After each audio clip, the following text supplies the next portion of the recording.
Welcome to our channel Master Teacher. I am Mrs. Puram Shalini Lal. Today I am going to explain you the poem Fire and Ice by Robert Frost. Fire and Ice is one of Robert Frost's most popular poems. According to one of Frost's biographer, Fire and Ice was inspired by a passage in Canto 32 of Dante's Inferno, in which the worst offenders or sinners of hell are submerged up to their necks in ice, where both fire and ice are punishments. Fire and Ice is a symbolic poem. The poet wants to alert the people that the passion of desire and hatred which they want to fulfill at any cost will destroy the entire world. Poet says that desire and hatred both are destructive. Some say the world will end in fire, some say in ice.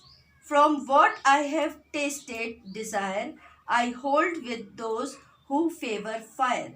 But if it had to perish twice, I think I know enough of hate to say that for destruction ice it is also great and would suffice.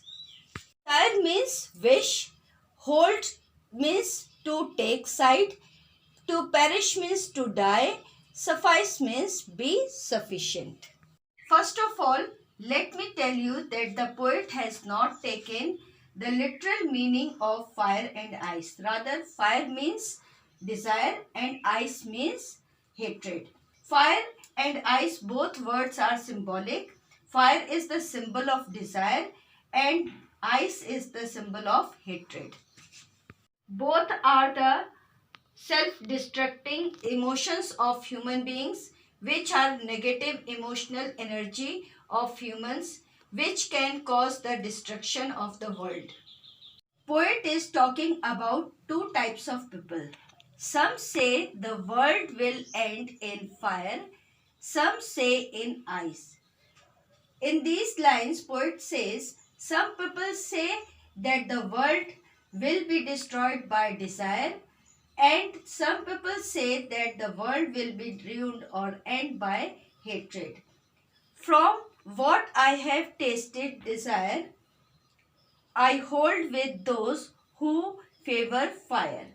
In these lines, poet says, what I have known from my observation, I believe, and I am with those people who say that the world will be destroyed by fire, because there are many types of fire among people. There is a lot of fire like fire of pride, lust, greed, bribery, cruelty, and anger, avarice. All these are the emotions of human beings, and to fulfill their desires at any cost, they kill someone.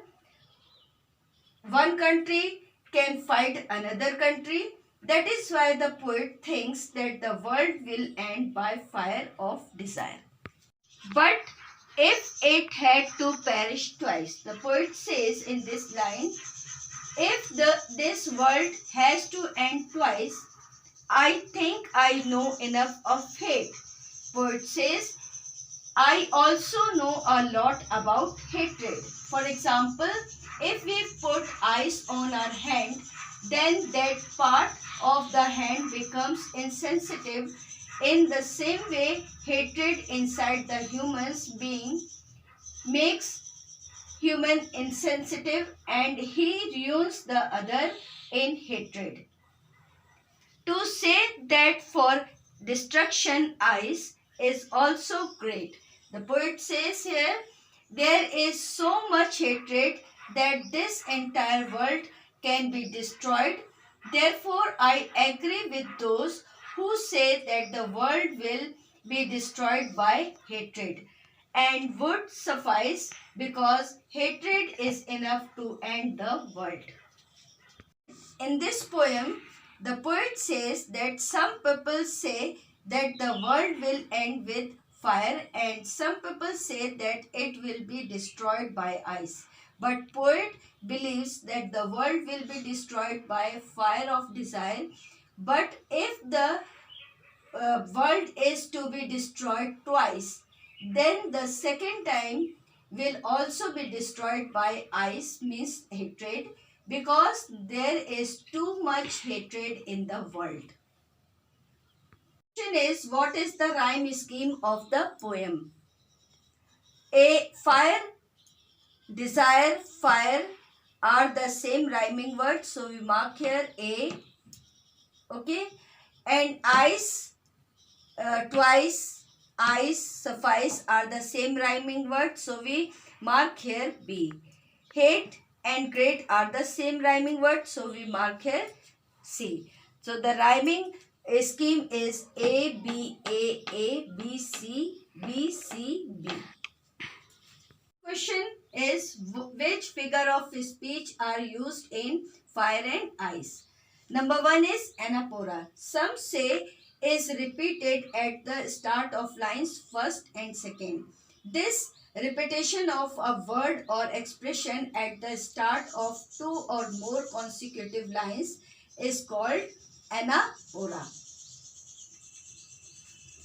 Next figure of speech is symbolism.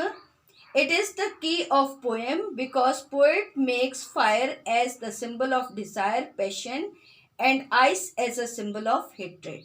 Speech is alliteration. In first line, second line, and fourth line, word will, some say, favor fire. Because alliteration is the repetition of the consonant sound at the start of two or more closely placed words. Of speech is assonance in fourth line, but if it had to perish twice, O sound is prominent. Figure of speech is paradox in but if it had to perish twice. A paradox is also a figure of speech in which a statement appears to contradict itself. This type of statement can be described as paradoxical. Next is personification. The poet personifies fire and ice by giving them a mind which is capable of destroying almost anything.